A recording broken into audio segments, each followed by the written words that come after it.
नमस्कार। आज मे मास 13 तारिख पढ़ंतु निजर राशिफल। मेष राशि कर्म क्षेत्र में दायित्व बढ़िबा हेतु कठिन परिश्रम करने को पड़ो। सामाजिक कार्यकलाप में संपूर्ण आग्रही हेबे। किछि शुभ कार्यक्रम में अंशग्रहण करिवार सुजोग पाइबे।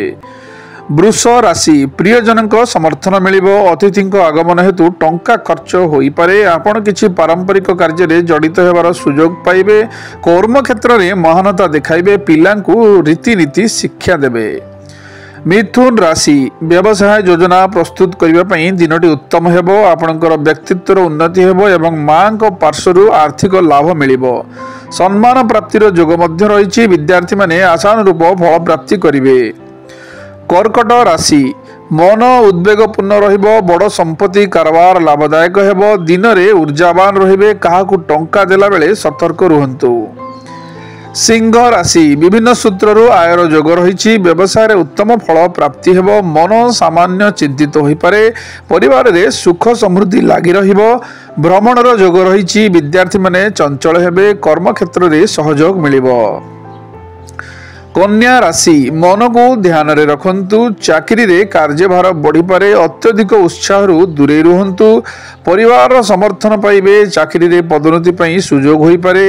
अधिकारी सहयोग पाइबे।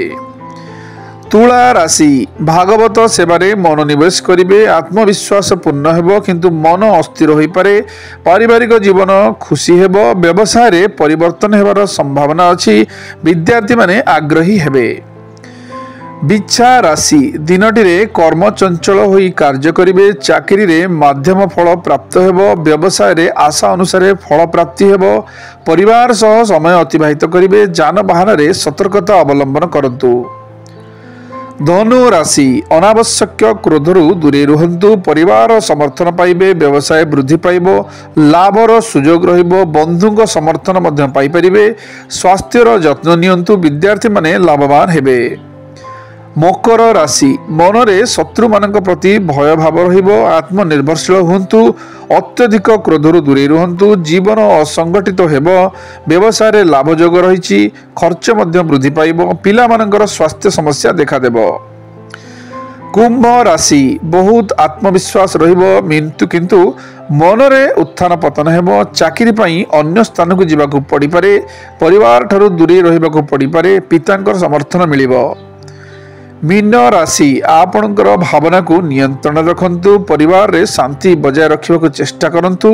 कलह जोग रही। चाकरी अग्रगति पई सुजोग रहिबो किंतु स्थान परिवर्तन मध्य होई पारे। खर्च वृद्धि पाइबो।